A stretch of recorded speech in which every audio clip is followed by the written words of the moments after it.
Alors bonjour à tous, c'est Puish. Aujourd'hui, on se retrouve pour un film que j'attendais, mais alors particulièrement. On se retrouve évidemment pour le film événement, hein. Je pense que c'est l'un des films événements, si ce n'est le film événement de cette fin d'année. C'est un des films que j'attendais le plus en 2023. On se retrouve évidemment pour la critique de Napoléon de Ridley Scott. Et je vais vous le dire tout net, je suis déçu. Je suis déçu, je m'y attendais pas.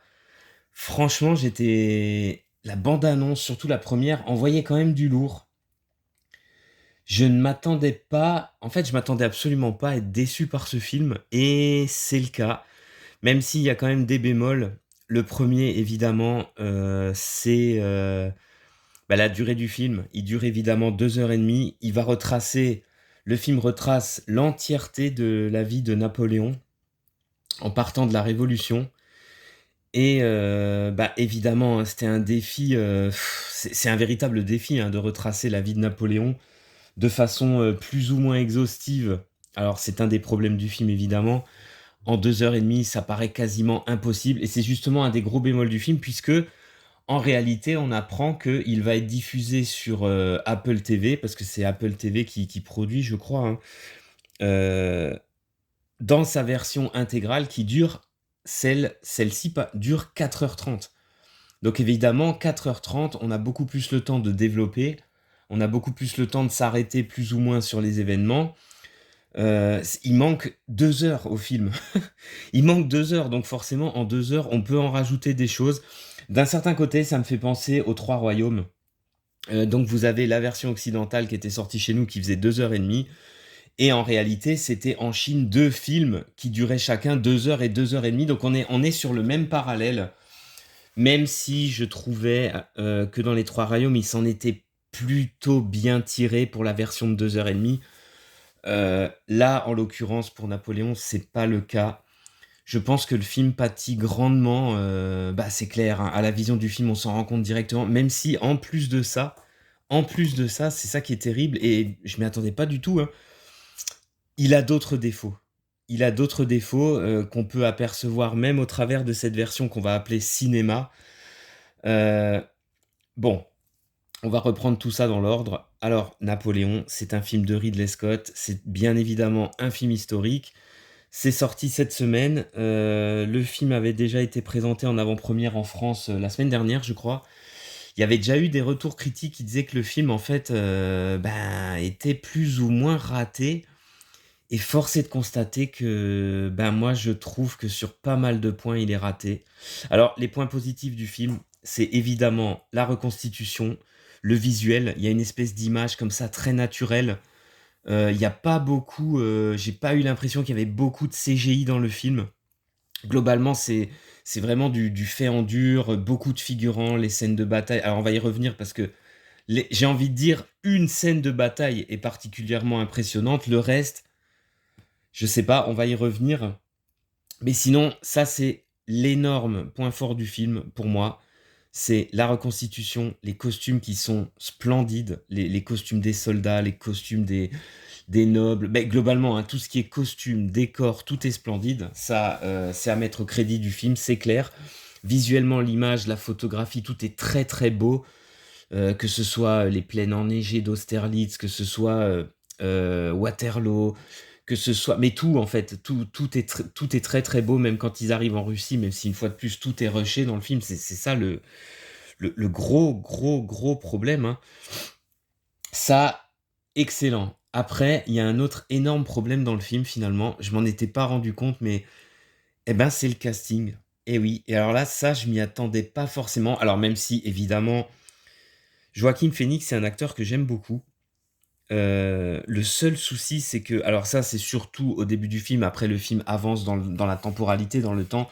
Et c'est vrai que dès le début, on pense qu'ils ont pris un mec, alors je sais pas quel âge il doit avoir au moins 50 balais, hein, pour faire, quand il fait les scènes où il est le «jeune» entre guillemets Napoléon, ouais, évidemment, c'est on est obligé de se dire, «Ouais, bon, c'est un peu bizarre».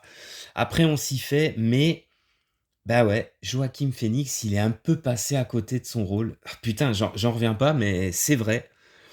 Il est la plupart du temps complètement monolithique. quasiment sans expression. Il y a que de très rares scènes, en fait, où je l'ai trouvé vraiment bon dans le rôle, où il endosse un peu comme ça le personnage Napoléon, notamment quand il parle, au tsar de Russie, quand il essaye de lui monter son plan.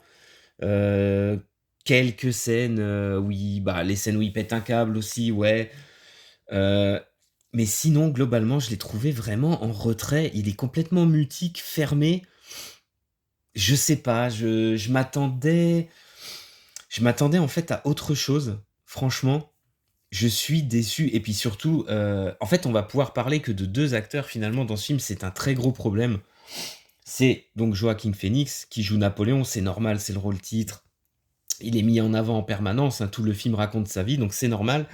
Et évidemment, l'amour de sa vie, donc Joséphine, qui est jouée par, Vanessa Kirby. Alors elle, c'est pareil, elle est peut-être un peu mieux dans le rôle quand même. Je trouve que c'est une actrice déjà que j'aime bien à la base. Je trouve que dans le disons, elle endosse mieux le rôle, elle est plus dans le rôle. C'est peut-être plus un défaut au niveau du traitement de son personnage par Ridley Scott, mais le problème, c'est qu'entre 2, moi, je trouve que l'alchimie fonctionne pas du tout. J'ai du mal à croire, à l'histoire d'amour entre ces 2 acteurs. C'est vraiment malheureux, hein. Putain, je m'y attendais pas, hein. Il y a aussi beaucoup de scènes manquantes, mais déjà par rapport aux bandes annonces, on peut se rendre compte qu'il manque pas mal de plans, pas mal de scènes, donc rien que ça, on se dit: «Bon, heu, il y a énormément d'ellipses» et alors le problème, c'est qu'on a énormément de personnages. Heu, c'est une fresque historique, vous vous rendez compte, avec des guerres dans toute l'Europe, avec énormément de personnages et en fait, le gros problème du film, c'est que je peux vous parler que ces 2 acteurs finalement, parce que tout le reste, ça va rester que des seconds rôles, des petits rôles, mais disons que la plupart des personnages ne sont absolument pas caractérisés. Heu, Ils seront là que pour quelques scènes, quelques apparitions. Il y a une galerie immense de personnages et ce qui est logique, mais on n'a pas vraiment de disons qu'on nous sert les événements les uns à la suite des autres, avec constamment évidemment, dans le but d'aller au plus vite possible, des ellipses temporelles. C'est vraiment très, très, très dommage. Bah, notamment par exemple, si je pouvais citer qu'un seul exemple, c'est ne serait-ce que Napoléon et tous ses généraux, heu, ils sont absolument pas mis en avant, quasiment pas. Ils sont pas du tout caractérisés, mais on les verra quasiment pas. De même que pour, ses ennemis, hein. Enfin, globalement, je pourrais pas vous dire que le reste du casting est bon ou mauvais, puisque tout est fonctionnel. Et ça, c'est un gros défaut du film, je trouve. On a sans cesse des ellipses, bon ça je l'ai déjà dit. Alors est-ce que ça va être rattrapé dans la version de 4 heures? Là, on est là pour parler de cette version-là. C'est très problématique et bah, moi je trouve que c'est pas que ça nous sort du film, mais disons que si vous avez pas un minimum de connaissances, et que vous êtes pas un minimum intéressé, sur cette période de l'histoire de France, sur la vie d'un personnage tel que Napoléon, mais moi je pense que le film va vous ennuyer, mais carrément, en fait. Et ça, c'est moi je trouve ça vraiment dommage parce que je pense que du coup ça peut en faire un film ennuyeux. Il arrive pas à nous intéresser vraiment à tous les personnages qui défilent, il y en a des dizaines, hein, dans le film. C'est pareil, les relations, de Napoléon par rapport à ses hommes, par rapport à ses généraux, c'est absolument pas développé. Il y a aussi un énorme bémol, moi je trouve, c'est autour finalement des scènes de bataille. C'est que le fait que ça soit un génie tactique et militaire, c'est absolument pas mis en avant dans le film. Que ce soit au tout début pour, la prise, du fort à Toulon, que ce soit, pour la répression, à Paris, que ce soit évidemment, pour la bataille d'Austerlitz. Globalement, c'est pas vraiment mis en avant que, voilà, c'est un génie tactique, c'est un génie militaire. La bataille d'Austerlitz, franchement, c'est même si visuellement c'est hyper beau, le gros problème, c'est que c'est torché en 5 minutes. Il y a pas d'avant, il y a pas de vraie préparation à la bataille, on voit pas trop le contexte. La bataille en elle-même, elle est torchée, ouais, franchement, elle est torchée en 5 minutes. Ils balancent toutes les troupes, voilà, terminé, affaire classée, ils terminent au fond de la glace. Moi, j'ai trouvé ça, vraiment dommage puisque c'est un de ces faits d'armes les plus connus, hein, évidemment. Je trouve ça, c'est un gros gâchis. Alors, nul doute que forcément, avec les 2 heures manquant, il doit y avoir quand même, beaucoup plus de contexte autour de cette bataille, la préparation militaire, les tactiques, j'imagine, j'ose espérer. Parce qu'en fait, vous avez ça, vous avez en gros, on a la grande histoire et en parallèle de tout ça, on a son histoire d'amour plus ou moins avec Joséphine, sa volonté d'avoir un héritier, voilà. Et on a ça en parallèle de toute la grande histoire. Moi, je trouve que c'était à la base, le fait que Ridley Scott ait attaqué Napoléon par ce biais-là, moi je trouve que c'était une bonne idée de mélanger justement la grande histoire, le grand homme et son histoire d'amour contrarié avec sa femme, quoi. C'était une bonne idée. Mais dans les faits, il n'y a pas d'alchimie. C'est assez redondant finalement, parce qu'on aura pas mal de scènes. Ouais, j'ai trouvé ça assez redondant. Même si moi, personnellement, je me suis pas ennuyé. Disons que le film m'a déçu. Après, c'est absolument pas un mauvais film. euh, mais ça reste quand même pareil au niveau de la BO. Alors, la BO, j'ai bien apprécié. Tout ce qui est chant, musique, ça c'est pas mal. Mais disons que c'est un film historique, on en ressort sans aucun thème épique en tête. D'ailleurs, globalement, le côté épique du film et des batailles est totalement absent.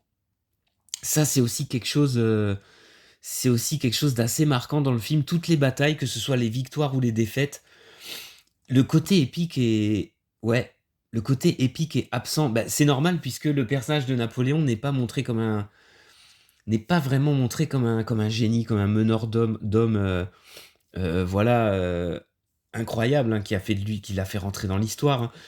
Euh, du coup, les batailles sont là pour nous montrer les batailles, quoi, en gros. D'ailleurs, la plupart, elles sont totalement rushées, hein, je suis désolé.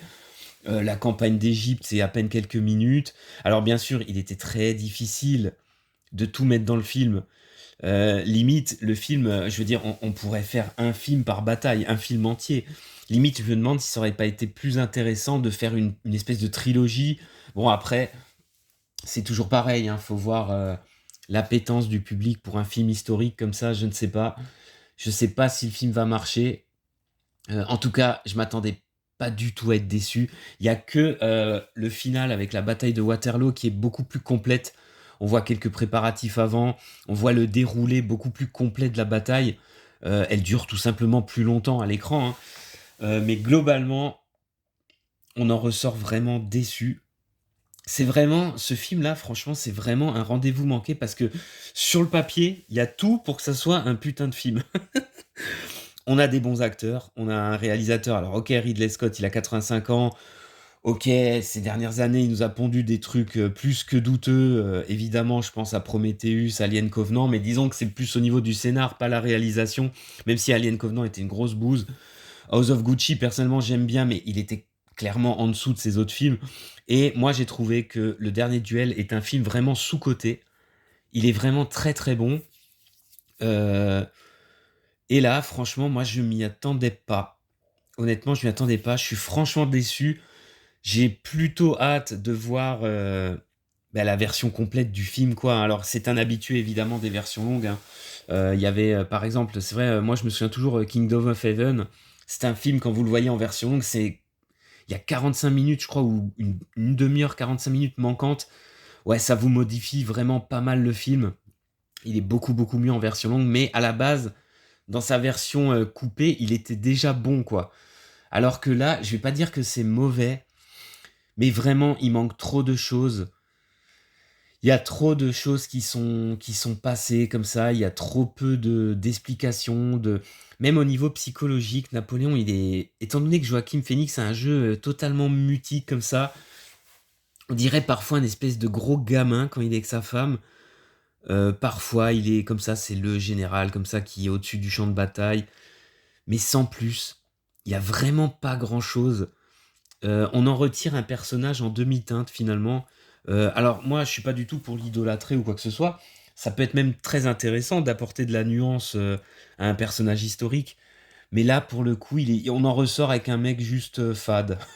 Voilà, on se dit, ouais, voilà, ouais, on est d'accord, Napoléon, oui, bon, oui, ok. Bah, c'est vraiment très, très dommage. J'attendrai avec impatience la version longue en espérant, qu'il y ait une version, Blu-ray 4K, putain de merde, que ça soit plus pas juste sur cette Apple TV de merde. Franchement, ça me ferait bien chier. Alors ça, je dois bien avouer, mais c'est vrai que je trouve que limite, c'est inutile de regarder le film en l'état, surtout si vous vous intéressez pas au sujet. Je pense que c'est presque impossible que ça vous plaise. C'est franchement, c'est vrai, hein. Voilà, donc grosse, grosse déception, de cette fin d'année. Pas un mauvais film, mais tout simplement la moitié d'un film, que du coup on ne peut pas réellement juger, avec quand même malgré tout des carences. Mouais, un grand mouais. Bah écoutez, on va s'arrêter là et puis je vous dis à plus pour de prochaines critiques.